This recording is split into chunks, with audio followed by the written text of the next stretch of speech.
Zee Malachi, wanted to talk to you. Every now and then you'll see I make the post on Facebook regarding the subject matter living without the use of money, a non-monetary system, not even a barter system. And I've been doing that for such a long time. I've been having conference calls and dialogues about this subject matter with people that can be seen, that has been documented since 2011. And right now, if I had to use percentages, there's a higher percentage, and I'm counting this for over the years from 2011 all the way up to 2017. There is still a higher percentage of people who respond with the idea that humanity would be in a chaotic state if they did not use money and if they didn't have a barter system.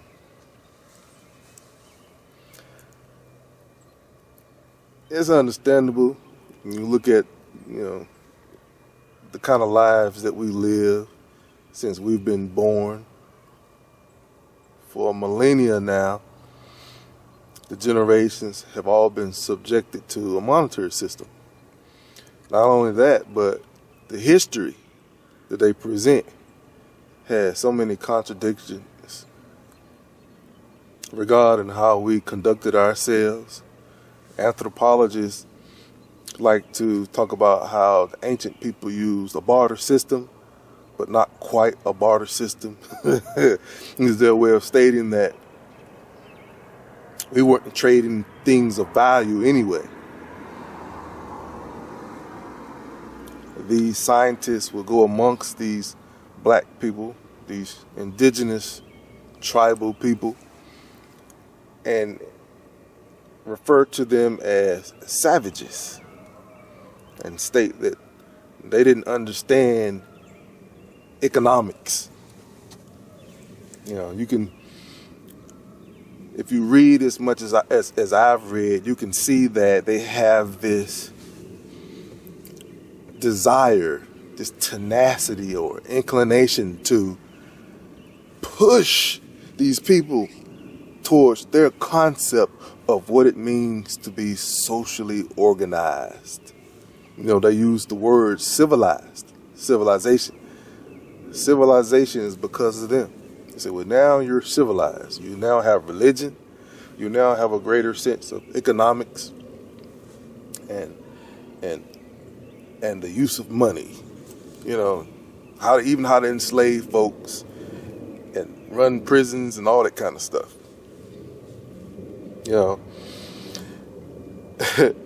So when we start talking about our problems, I know that it is very hard to conceive that the core issue with all of the problems that we could talk about and what their solutions are. I know that the hardest thing to look at is that it is the money. The money is at the core of it all. Our use of money is at the core of it all. So these anthropologists will talk about how these indigenous people would jump in these canoes and travel from island to island, trading certain things that they deemed for themselves as themselves being not viable at all. They deem these trinkets and whether certain metals, and it just. So when we talk about solutions, I'd rather get straight to the point and cover the issues that I've seen certain people cover, that I know some people in the conscious community would give much credit to these people, but I don't really see the expansion and the message that should be taking place, like with Brother Amos Wilson. He killed it. He really went in on the particular mindset that should be required for getting back to being an autonomous people, a truly independent people. You know what I'm saying? He really hit the nail on the head. But who's regurgitating those messages? We're talking about getting right back behind the resources. Who's talking about getting back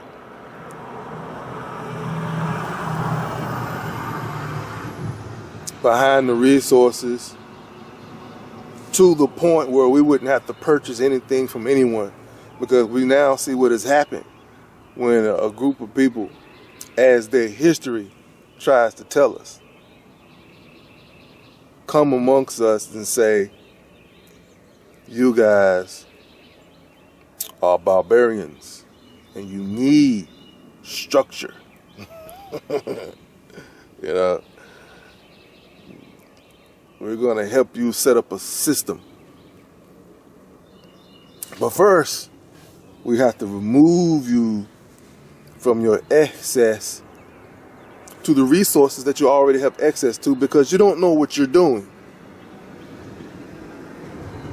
You know, they never tell you that besides going to these indigenous people who were determined to live in isolated ways, there were also massive communes with beautiful structures, communities. This was what we would call them today, rich with structure and platform. You know, they don't want to go over there and so they can show the world and tell the world about, wow, look at these castles, you know, and look at these structures. You're not talking about caves. You know, they don't want to tell you that about black indigenous people. You know, they want to keep the pyramids a mystery. You know, they want to keep the buildings in Morocco and, you know, places like that a secret. They don't want to tell you where they came from so that they can put a finger on just how unestablished they were.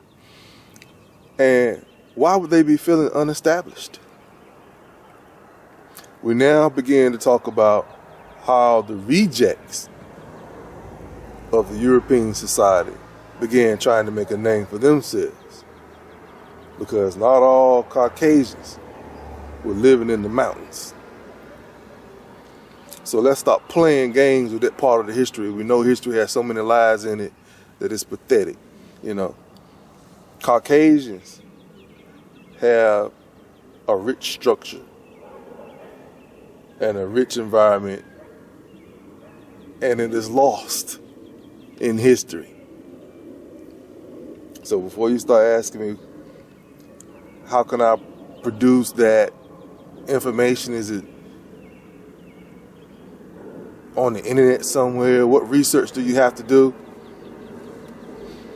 We have enough research to be able to help us with deducing and arriving at certain conceptions, just by realizing that they have failed to present a lot of information that is out there. Like the Gullah Wars is just now being put on scene, you know, in a major way when, you know, on the internet. You know, the internet is definitely a different type of community for those who are waking up. You'll have access to people who can't wait for you to become familiar with certain things, and so that you can develop a mindset that will help you join the collective that is preparing to return to their indigenous ways. So who want to be thankful for the internet, or, you know, in regards to that. But let's stop playing with who's inferior and who's superior. And we all have rich, very rich foundations. But we don't want to talk about what happened when people began entertaining a less constructive mindset and mentality. And they came up with ways to try to design a way of living for particular people. And it starts with taking control of their resources. So I don't understand why we can't start with the conversation that addresses getting back in control of the resources, because we're dealing with a huge organization that plays a role in controlling the resources so that they could charge you money to have access to it.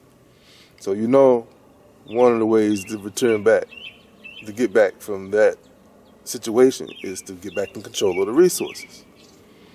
And that means you might have to start building your manufactories, you might have to start building your own processing plants. Anything that you need, you might want to start getting back behind the things that are responsible for constructing the things that we need. If not, creating allies. And the best way to get your allies is to be building communities for them, because you want to get them off the grid. And people know that today they want to get off the grid because they're tired of trying to bust their behinds to get the money to pay for these utilities and these water supplies and to pay for a lot of the things that they feel should come to them for free. So they want to get off the grid. They don't want to be amongst people in the community who can't handle the stress for trying to find $1. End up doing anti-productive activities in the communities. And people start getting robbed. You start getting break-ins in your home. And people start getting harmed. Because this is how some people respond to the stress of having to compete in this world to get money. So we want to get away from that. And some of the ways of getting away from that means getting off the grid. Some people run to the idea of barter, but that's not the way to go. We know barter and money is the same thing right about now. So if we put all this in scope, we know that we first need a mindset. We need to have the same mentality. And so that when we talk about a conscious shift, we're talking about making use of information that has us all going in the same direction. So we want to make sure that if we are to get away from the thing that is causing us to be abusive to one another, to cause stress on us on a major scale, then we know we're going to have to end up getting away from the use of money. And we're going to have to attach ourselves to an entirely different value. And that is the value of truly being able to enjoy life. And the only threat that we should know is the threat of natural deprivation that comes at a natural pace and at a natural base. That means that if you don't want to suffer not having any access to food in your community, then you want to play a role in making sure that food is there. No one has to pay you to do that. You get up and do it and you starve. And the whole community doesn't have to do it. Not everyone has to have a garden behind their house, The thing about trading is that who do you think was actually trading? The only people that was trading were people who were producers. And so if a person says that if you don't have anything to trade with me, then you must come to work for me. That's not true either. That's a contradiction too, because the entire community can't come work for you. What you provide is only a small percentage of what the community uses. You see? So it's pointless to ask people to come work to get access to your grains if you're a farmer. You know, it's like you want the person to become a producer on a minimum basis, because that's what he's doing. He doesn't have a farm, he doesn't have a garden to grow grain or tomatoes, but you want him to come in your backyard and become a producer for that moment just so he can have access to grains or tomatoes. It doesn't make sense. You know, once you're involved in making a contribution towards your community, that's it. You know, that's it. You're only delaying that person's ability to contribute to another area in the community. That's all you're doing. So we don't really jump on the whole barter bandwagon. And what we're really looking at is how barter even came into place. You know, so you got producers who came together and wanted to only trade amongst themselves. This is the only way this concept can exist, and it still don't make any sense. But what happens if you're not such a brilliant person and someone comes amongst you and who is not a producer and they want to make a trade? How does a not so brilliant person handle that? You know, do they say, I'm sorry, you're not a producer, you can't trade amongst us? You know, because I can see how that would soon lead to some problems. You got people stepping to you saying, you guys are in control of the resources and we don't think it's fair what you're doing to the community. Like, you know, we all play a role in this community, and you're delaying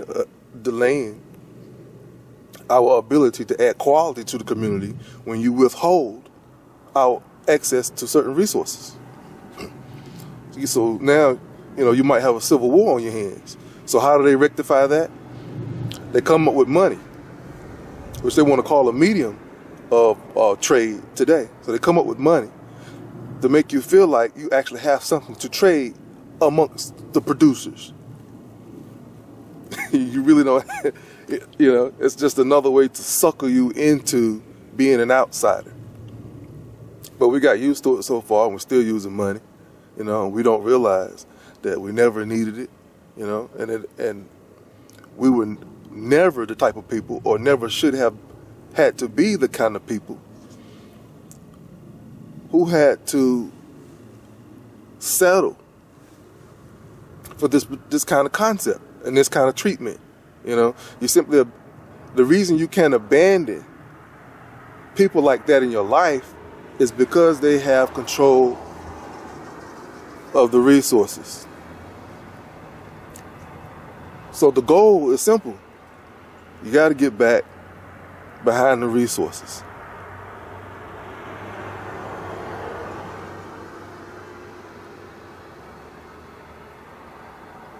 You got to set a conscious. You have to help establish a consciousness amongst people who realize the same thing, so that you can start gradually making your way there. You know, this is the best time to do it, because you can begin to use the money to purchase all of the things. If you can't get allies and people don't want to join you in helping you live a life where you use less money, then you do something to acquire money to build the things that your allies have. If it's a factory, we build in factories. You know, refineries, we build in refineries. You know, communities, we're building communities, right? That don't rely on things that depend on getting money from us. And that pushes you in a more prepared situation to give back to the community for free. And you want to use that so that they can begin to understand that you don't have to live by the dollar. People don't believe anything is possible unless they can see it. So one of the ways to prepare to getting back to being an indigenous people is to live that lifestyle and show people that you can live it. So I'm not just talking about running off somewhere behind a mountain and to live in a commune. That's not what I'm talking about. I'm talking about living a life in a way where you can actually contribute to community, without being detrimental to yourself.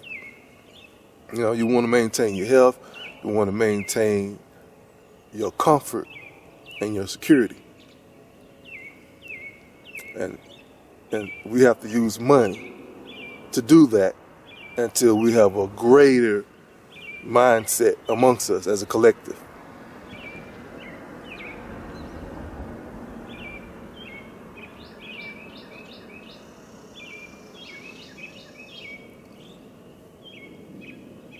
I don't know why it's such a hard subject matter to convey, that we really need to find ourselves as a people behind resources, so many resources that we wouldn't have to purchase anything else. We wouldn't have to purchase anything from anyone. That's what true independence is. We got a lot of people claiming to be independent, and they really aren't independent at all. When you have allies that will ship you items and resources for free, then that's your ally,